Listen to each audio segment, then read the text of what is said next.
한국 천주교 200주년 기념 신약성서 요한복음 1장 19절. 요한의 증언은 이러하다. 유대인들이 예루살렘에서 재관들과 레위지파 사람들을 요한에게 파견하여 당신은 누구요? 하고 묻게 하였을 때 그는 고백하며 부인하지 않았다. 나는 그리스도가 아니요 하고 고백하였던 것이다. 그들이 그러면 누구요? 당신이 엘리야요? 하고 묻자 그는 또 아니요 하였다. 당신은 그 예언자요? 하고 다시 묻자 다시 아니요 하고 대답하였다. 그러니 그들이 말하기를 당신은 누구요? 우리를 보낸 이들에게 우리가 대답을 해 주어야 하오. 당신은 자신을 무엇이라고 말하오 하였다. 요한이 말하였다. 예언자 이사야가 말한 대로 나는 주님의 길을 바르게 하라고 광야에서 부르짖는 이의 소리요. 그런데 파견돼 온 자들은 바리사이파 사람들이었다. 그들이 요한에게 질문하며 말하기를 당신이 그리스도도 아니고 엘리야도 아니고 그 예언자도 아니라면 왜 세례를 베푸는 거요? 하였다. 요한은 대답하여 이렇게 말했다. 나는 물로 세례를 베풉니다. 그러나 당신들이 알지 못하는 분이 당신들 가운데 서 계십니다. 그분은 내 뒤에 오시는 분이시지만 나는 그분의 신발끈을 풀어드리기에도 합당치 못합니다. 요한이 세례를 베풀던 요르단강 건너편 베다니아에서 이런 일이 있었다. 이튿날 요한은 자기 쪽으로 오시는 예수를 바라보며 말하였다.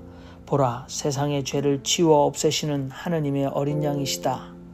나는 이분을 두고 내 뒤에 한 분이 오시는데 그분이 나보다 앞서게 되셨으니 이는 그분이 나보다 먼저 계셨기 때문이다 하고 말한 적이 있습니다.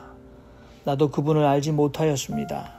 그러나 그분이 이스라엘에게 드러나서 알려지도록 바로 그 때문에 내가 와서 물로 세례를 베풀었습니다. 이어서 요한은 이렇게 증언하였다. 영이 하늘로부터 비둘기처럼 내려와 그분 위에 머무는 것을 나는 보았습니다. 나는 그분을 알지 못했습니다. 그러나 물로 세례를 베풀라고 나를 보내신 그분이 나에게 말씀하시기를 영이 어떤 분 위로 내려와 그 위에 머무는 것을 네가 볼 터인데 그분이 곧 성령으로 세례를 베푸시는 분이시다 하였습니다. 과연 나는 보았고 그래서 이분은 하느님의 아들이시다 하고 증언하였습니다. 이튿날 다시 요한이 자기 제자 두 사람과 함께 서 있다가 예수께서 걸어가시는 것을 눈여겨보며 말하였다. 보라, 하느님의 어린 양이시다. 두 제자는 요한이 말하는 것을 듣고 예수를 따라갔다. 그러자 예수께서는 돌아서서 그들이 따라오는 것을 보시고 당신들은 무엇을 찾고 있어? 하고 물으셨다.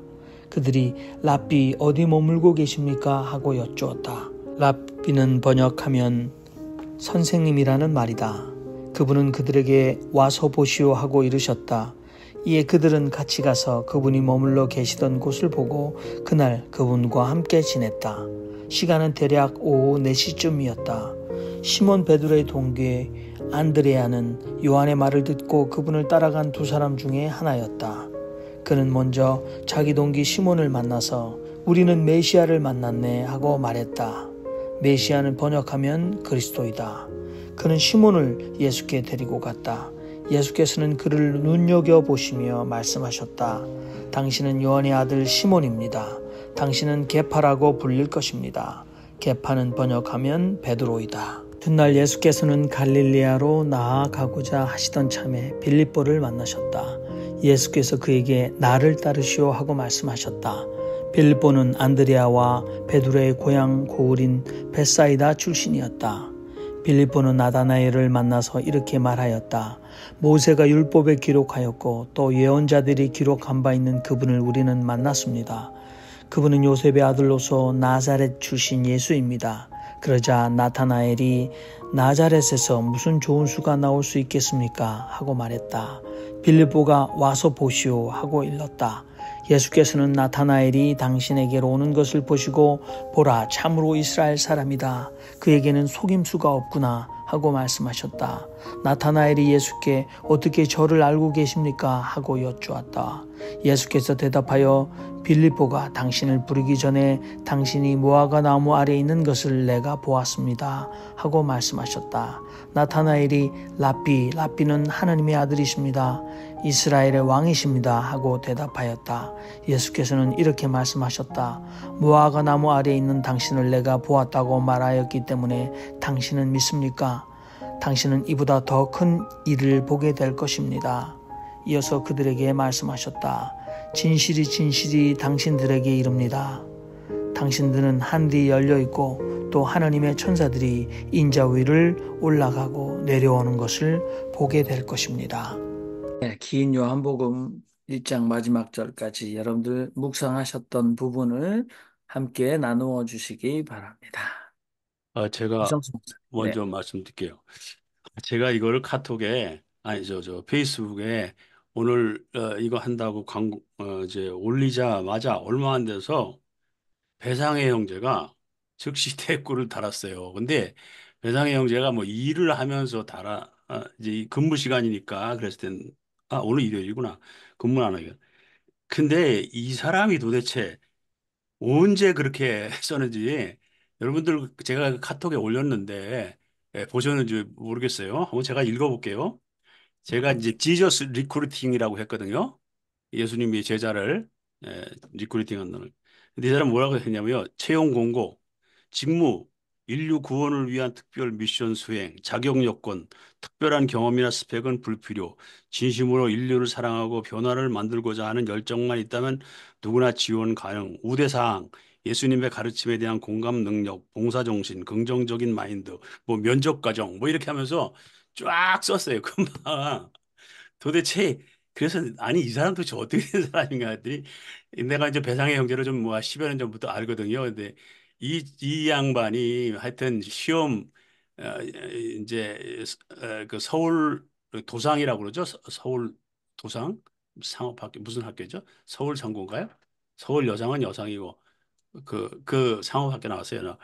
그 다음부터 하여튼 뭐 은행 10년, 검찰청 10년, 뭐 어디 10년, 하여튼 뭐 시험 봐서 들어가는 데는 뭐 똑똑 붙는 거예요. 그래가지고 근데 이제 거기서 이제 항상 또 이제 어려움이 있고 뭐 그래가지고 하여튼 이 시험 보는데 도사인 거예요, 이 양반이요.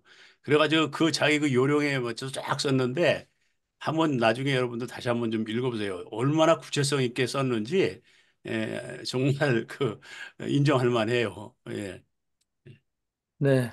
잘 읽어보면 우리 신앙과 신학 사랑방에서 필요한 분들을 모집하는 것 같은 그런 느낌을 저도 받았습니다.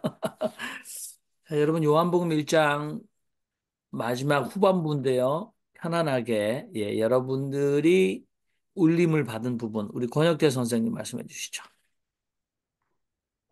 예, 예, 저는 이 말씀을 들으면서 아마 이 가톨릭에 있는 분들이 이 말씀을 편집한 것 같은데 이분들이 아마 뜻은 잘 모르고 편집을 하지 않았나 이제 그런 생각이 듭니다. 앞뒤가 그냥 들으면 이해가 잘 안 가게 좀 돼 있잖아요. 그럼 뭐 그거는 그렇고요.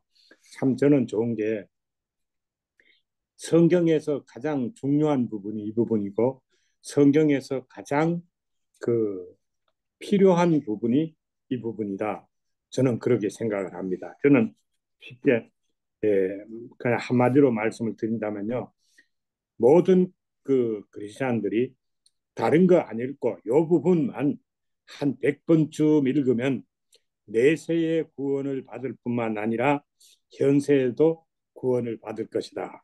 모든 성경이 이 안에 다 녹아 있고 함축되어 있고 정리되어 있어요. 그래서 너무 좋다. 그런 생각이 듭니다. 예를 들면요. 그 중에 하나가 이 침례 요한은, 이 세례 요한은 나는 아니다. 이렇게 말하잖아요. 이게 다시 말하면은 예수님을 신들매를 풀기 위해서 예수님의 등장을 이렇게 만들어주기 위해 가지고 예수님은 나는 이다. 원래 하나님의 이름이 출애굽기에 보면은 나는 이다 이잖아요. 나는 이다. 그러니까 예수님이 오셔가지고 요한복음이 나는 이다를 7번을 기적을 보여주시는데 그 길을 예비하고 그 길을 평탄케 하고 있는 거잖아요. 그 침례요한이 딱 그렇게 말해요. 나는 아니다. 나는 아니다. 나는 아니다. 나는 아니다. 근데 예수님은 일곱 가지 기적을 보이면서 나는 하나님이다, 나는 하나님이다, 나는 하나님이다. 근데 예를 들어서 베드로도 변화의 과정을 적고 있잖아요. 그 저는 요한복음이 너무 잘 쓰였다고 생각을 합니다. 왜냐하면 베드로는 원래 나는 시몬이다, 모래다 이거죠. 그런데 거기 보면은 그 케파다 이래 써놨는데 이거는 참 그 본 뜻을 생각하면 너무 잘못 쓴 것 같아요. 케파가 아니고 이것은 베드로를 보고 나는 바위다, 너는 바위다. 너는 지금은 시몬 모래지만은 변화가 될 너는 바위다. 오늘의 시몬을 내일의 바위로 말하는 이런 정도의 편집을 하고 내용을 썼다는 것은 이건 너무 저는요 고개가 숙여지는 좋은 말씀이다. 그렇게 느껴집니다. 감사합니다. 네, 좋습니다. 우리 윤정수 목사님.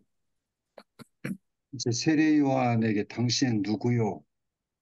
이제 물었을 때 세례 요한은 나는 주의 길을 곧게 하고 예비하는 광야의 소리다. 자기 정체성을 그렇게 얘기했잖아요. 광야에서 살아가는 광야의 소리다. 그러면 나는 누구냐? 나 윤종수. 나는 히말라야의 소리다. 히말라야의 순례자다. 히말라야에서 살아가며 기도하고 명상하고 순례하는 히말라야의 순례자다. 저는 이렇게 생각을 합니다. 감사합니다.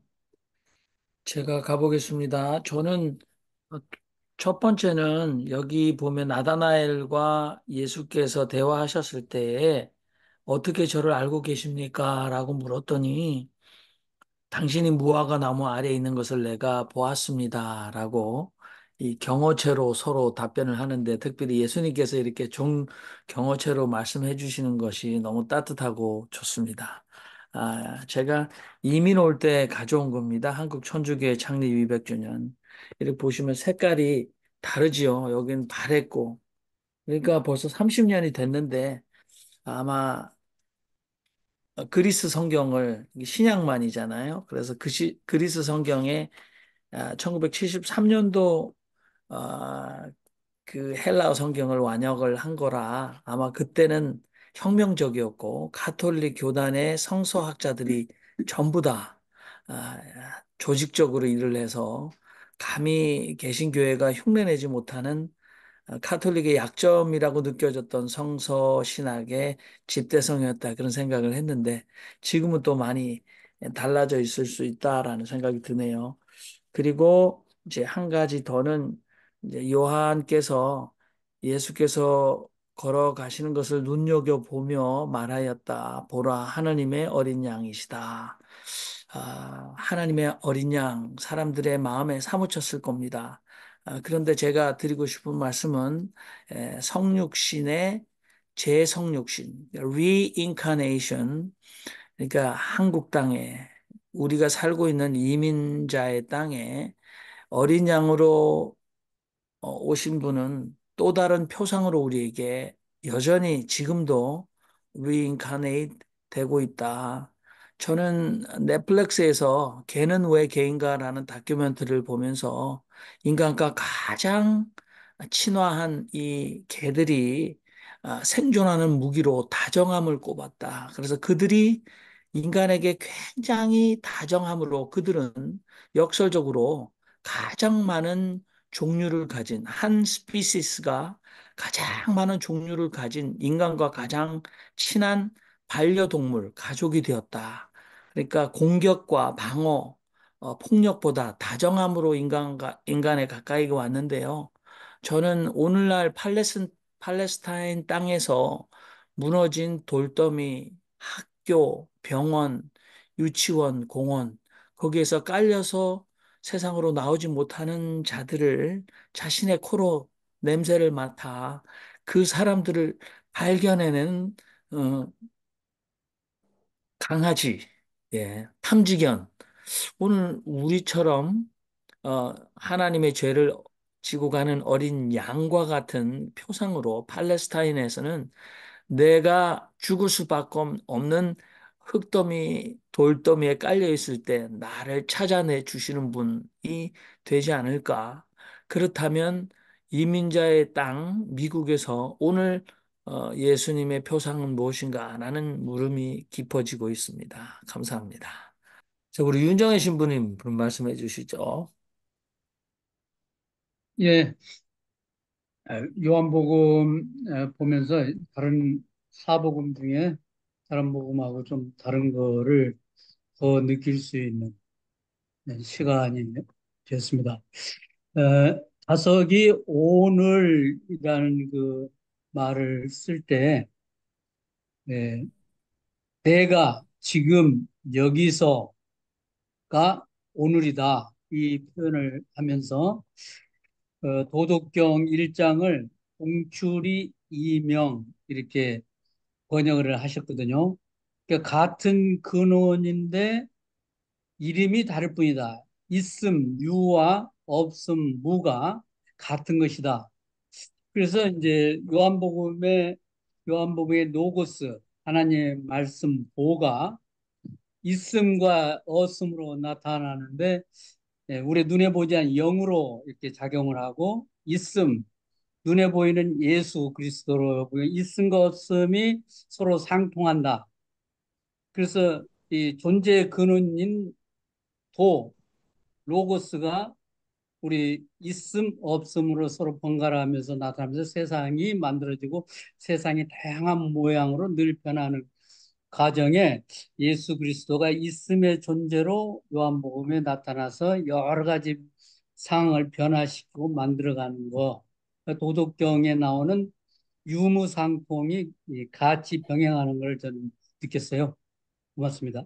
성복 목사님. 네. 그 25절에 그들이 요한에게 질문하여 말하기를 당신이 그리스도도 아니고 엘리야도 아니고 그 예언자도 아니라면 왜 세례를 베푸는 거요? 하고 묻습니다. 이 세례를 가지고 시비를 건 건데 세례가 무슨 기능이 있냐? 죄 사함의 기능입니다. 근데 세례 요한의 세례는 요단강에서 물 속에다 집어넣었다가 빼면 이루어지는 세례였습니다. 그렇게 물 속에 들어갔다가 나오면은 세례를 받으면은 죄 사함을 받고 구원을 얻는다는 것이죠. 근데 당시의 유대인들의 상식에 의하면 성경적 지식에 의하면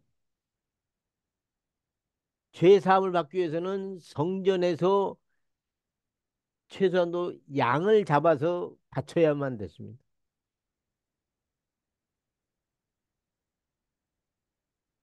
제사장들이 성전 한 구석에서 팔고 있는 소나 양을 잡아서 바쳐야만 했습니다. 근데 이 제사장들이 소나 양을 하는데 그 장사꾼들을 고용을 해서 파는데 전에도 한번 말씀을 드렸지만 그 가격을 시중 가격보다 3배 정도 비싸게 팝니다. 어떤 경우엔 5배가 비싸요. 그러니까 양 한 마리에 한 50만 원 정도 하면 거기서는 300만 원에 사서 바쳐야 됐던 거죠. 소 한 마리를 하려면 한 300만 원이면 되는 건데 1,500만 원을 바쳐야만 됐던 거죠. 그러니까 성전에서 제사를 드린다고 하는 것은 이런 부패한 먹이사슬, 부패한 카르텔을 인정한다는 것이 되어버리기 때문에 하나님께서는 애시당초 세례 요한을 성전이 아닌 광야로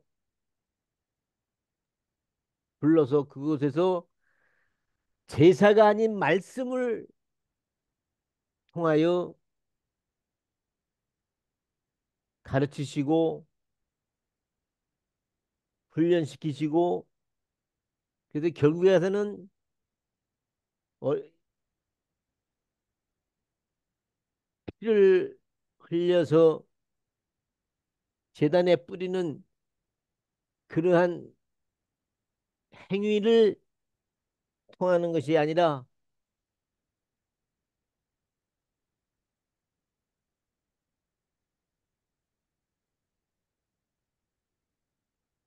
세례 요한은 세례를 통하여 물에 담갔다가 빼면은 어머니의 양수에 들어갔다가 다시 나오면 구원받는 길을 열어주셨던 것이죠. 열어주었던 것이죠. 그래서 이 세례를 통한 죄사함, 세례를 통한 구원이 당시에 성전을 중심으로 하는 그 부패한 카르텔을 뒤집어 엎는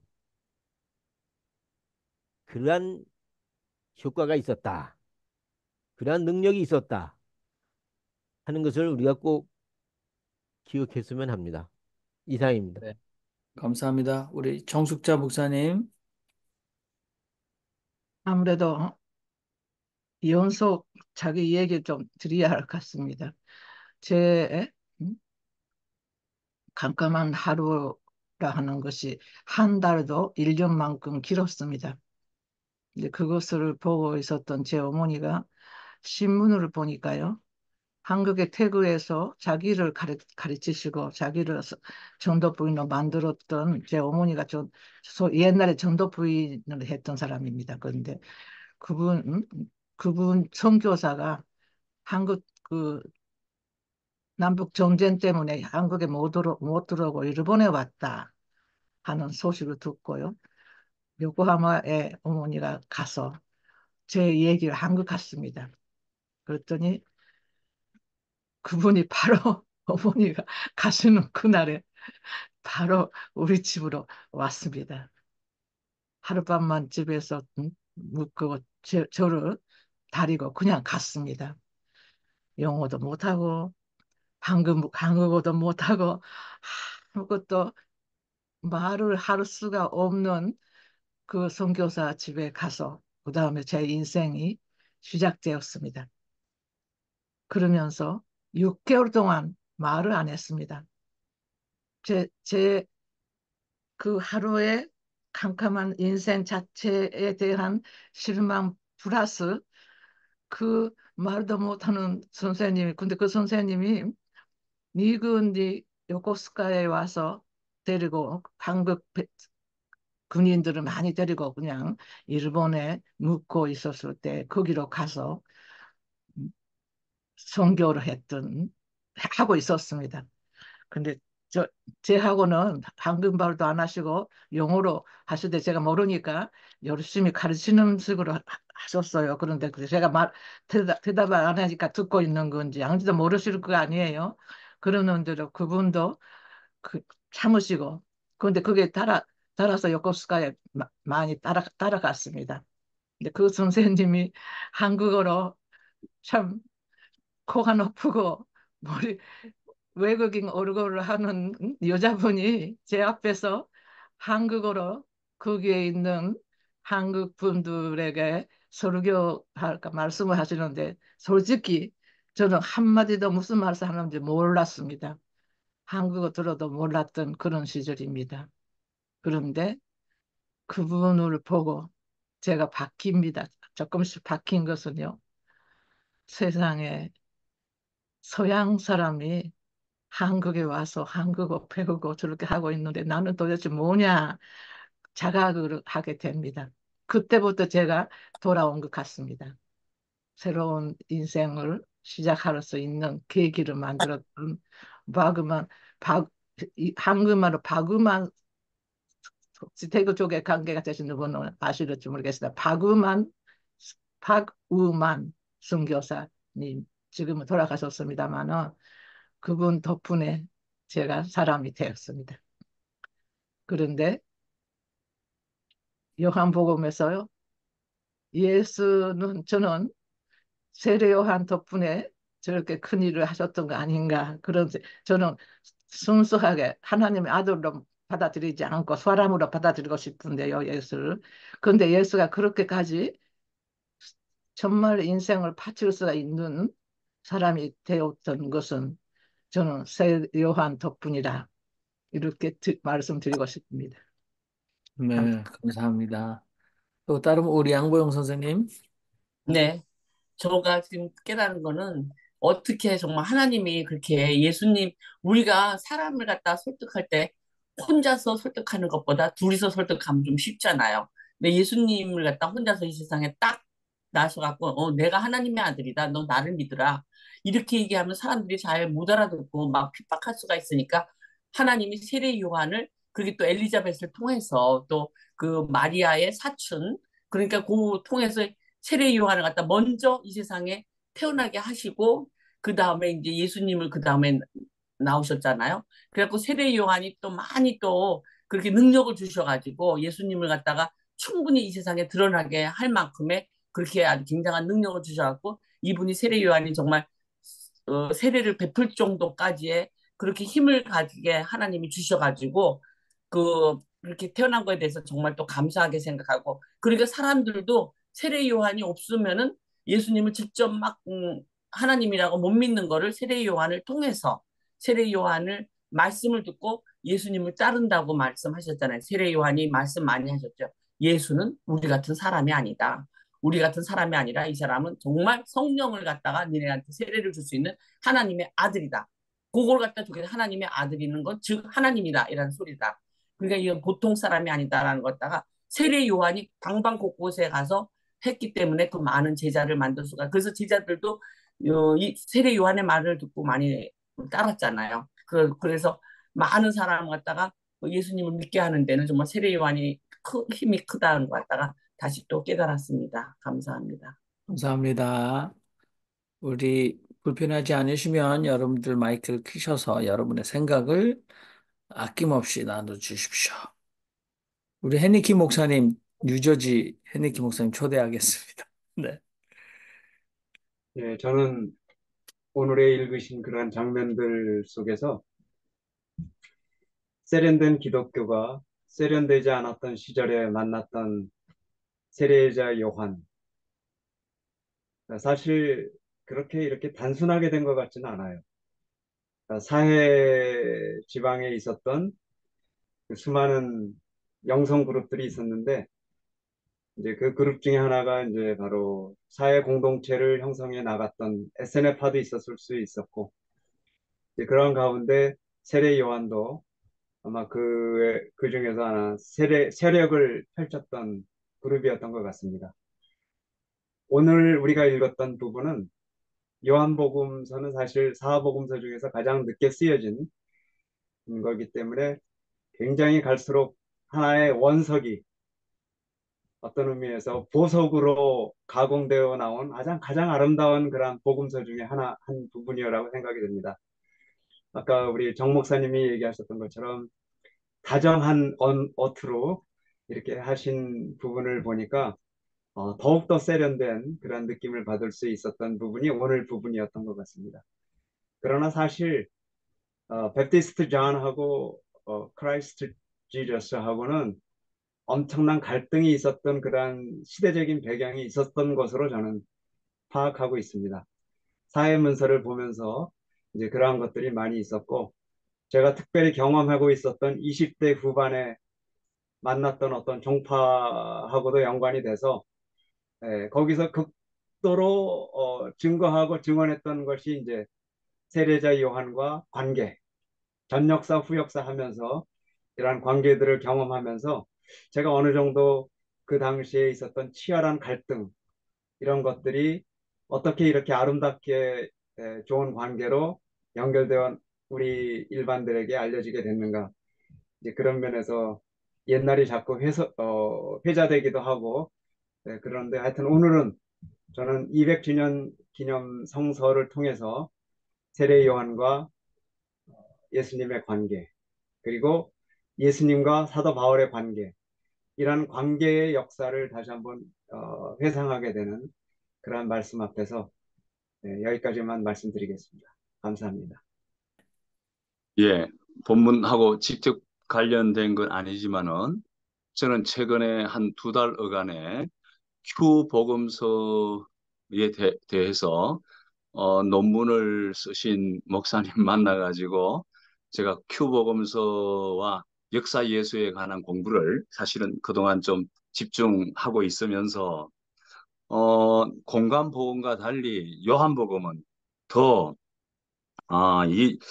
그 세례 요한이나 예수님을 대단히 그 종교화, 신화와 종교화로 접근을 하고 있기 때문에 뭐 엘리야나 선지자, 세례, 메시아 뭐 이렇게 보는 관점에서 세례 요한과 예수님의 그 관계를 설정하고 어떻게 활동했나 보는데 역사 예수 공간 복음에 의한 큐 복음서에 의하면은 역사 예수에 대한 접근으로 보면은 세례 요한이나 예수님도 유대 독립운동에 가장 적극적으로 나서면서 그런 입장에서 오늘 헤롯 왕가에 대한 정권에 대한 반대 입장 이런 것들이 공간복음 역사 예수의 그 가난한 자, 약자와 함께하는 이런 것들이 분명하게 나오는데 역시 요한복음에서는 그런 색은 다 이제 다 탈색이랄까 없고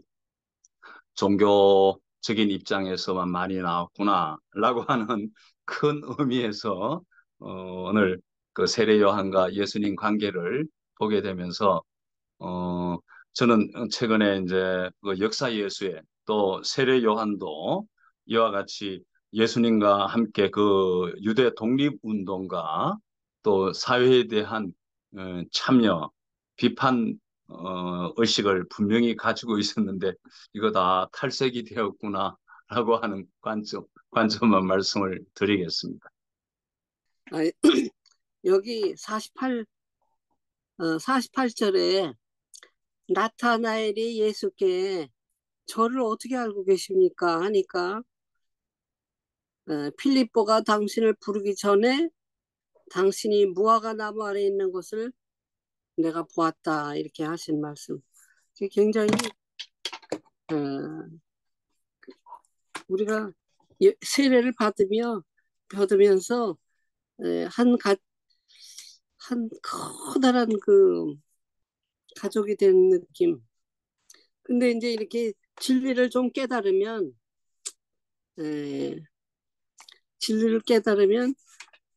좀 남을 쉽게 판단할 수 있고 혹시 또 쉽게 남을 단죄를 하지 않는가. 예수는 서로 사랑하라고 그랬는데 그 세례를 받고 진리를 깨닫며 우리가 오만해지지 않는가 그것은 생각을 해봤습니다. 감사합니다. 예, 저는 여기에서 그리스도라는 말이 한 번, 두 번, 세 번이 나오는데 요한이 이제 네가 그리스도도 아니요 엘리야도 아닌데 어떻게 선지자도 아니신데 어찌하여 세례를 주느냐. 그래서 그리스도 또 40입장에서는 메시아를 번역하면 그리스도다. 그래서 그리스도가 마치 어떤 사람 예수님을 얘기하는 것 같아요. 근데 다석 선생님은 이 그리스도라는 것은 사람 예수님을 얘기하는 게 아니라 그리스도라는 것은 성령을 얘기하는 거다. 이걸 구분할 줄 알아야지 제대로 성경을 볼 수 있다고 그랬거든요. 그래서 저는 여기서 그리스도를 이렇게 성령으로 이렇게 바꿔서 한번 생각해 보았습니다. 다른 얘기들은 뭐 다 특별하게 공감이 가는 건 없는데 다섯 선생 입장에서 그리스도 다시 한번 우리가 그리스도를 정확하게 정리하고 갈수록 더 좋지 않을까. 그래서 그리스도라는 것은 성령으로 봐야 된다. 이런 말씀을 나누고 싶습니다. 감사합니다. 자, 여러분, 지금은 이제 우리 한마디 기도 시간입니다. 여러분 기도가 끝나시면 아멘이라고 말씀해 주시고 다른 분이 기도하실 수 있도록 해 주시면 좋을 것 같습니다. 제가 먼저 시작하겠습니다. 하나님 오늘도 우리의 삶 가운데 좋은 깨달음과 지혜를 아낌없이 서로를 위해 나눴습니다. 남의 삶을 들여다보고 듣지만 그것이 내 삶의 귀한 길잡이가 되게 해주시고 특별히 우리 가운데 병약하고 또 몸이 아픈 분들 하나님 한 분 한 분 찾아가 주셔서 속히 건강을 회복하고 행복하시게 하나님 그의 삶 가운데 변화시켜 주시옵소서. 아멘. 아버지, 8.15가 내일 모레로 다가오는데 이 정권이 위정자들이 우리의 역사의 아픔을 더욱더 잊지 사라지지 않고 더욱더 아프게 만들고 있습니다. 우리 아픔을 치유해 주시고 이 아픔을 통해서 건강한 역사가 창조될 수 있도록 저희를 도와주시옵소서. 아멘. 주의 길을 곧게 하고 예비했던 광야의 수리 세례 요한처럼 그렇게 저희들도 주님의 길을 곧게 하고 예비하는 삶을 살게 하여 주시옵소서. 자기들이 잘못을 인정하지도 않고 그 많은 한국인 학살, 한국인 이혼, 모든 것을 자기들의 도구로 사용해 놓고 그것을 역사를 완전히 왜곡시켜서 학생들에게 가르치지도 않고 이런 일본이 하나님 그거는 안 됩니다. 그런데도 그 일본 속에 열심히 그 한국인들을 도왔던 분들도 있습니다. 지도자들을 멸하시고 선한 일본인들을 살리는 하나님의 역사가 있기를 기도합니다. 아멘. 사랑할 수 있는 고국을 잊어본 적이 없습니다. 그런데 세월은 지났으나 아직도 혼돈 속, 아직도 힘들게 사는 사람들이 너무 많아서 항상 마음이 불편합니다. 주님께서 그 고통받는 이들 하나하나에게 희망을 주십시오. 간절히 바랍니다. 아멘. 진정한 세례 요한이 되어서 이 땅에 예수님의 그 뜻을 이루는 세례 요한이 되게 하여 주시고 예수님을 앞서지 않는 겸손과 그 예수님을 앞서지 않는 하나님의 성품을 드러내는 귀한 제자가 되게 하여 주시옵소서. 아멘. 하나님의 나라를 이 일본의 식민지 통치를 끝내고 해방을 주신 것처럼 지금 이 시대에 검찰 독재 물러가게 하시고 언론의 자유를 회복하게 하여 주시고 이러한 실천적인 삶을 사신 세례 요한 예수님의 뒤를 우리들도 따라가도록 역사하여 주시옵소서. 아멘. 하나님 앞에 말씀과 찬송과 기도로서 예배하게 해주심을 감사합니다. 바라고 원하옵기는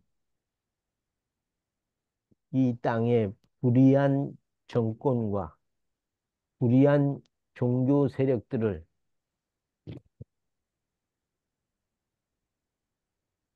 우리가 극복할 수 있도록 지혜의 영을 부어 주시옵소서. 주여. 아멘.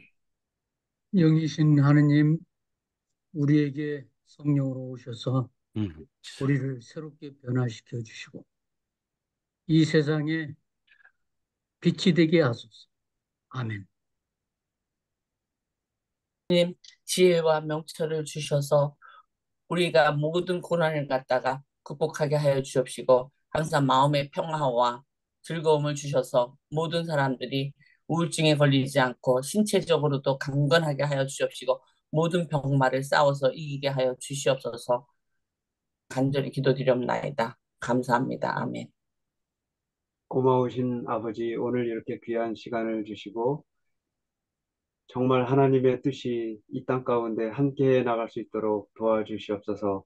오늘이 영원한 오늘이 되게 하시되 그 오늘이 진리와 정의와 평화가 넘치는 그러한 오늘이 되게 하여 주시옵소서. 아멘. 아멘. 오늘 자리에 가장 충실할 수 있게 하여 주시고 줄곧 뚫린 얼을 받았으면 하루하루 되게 하여 주시옵소서. 아멘.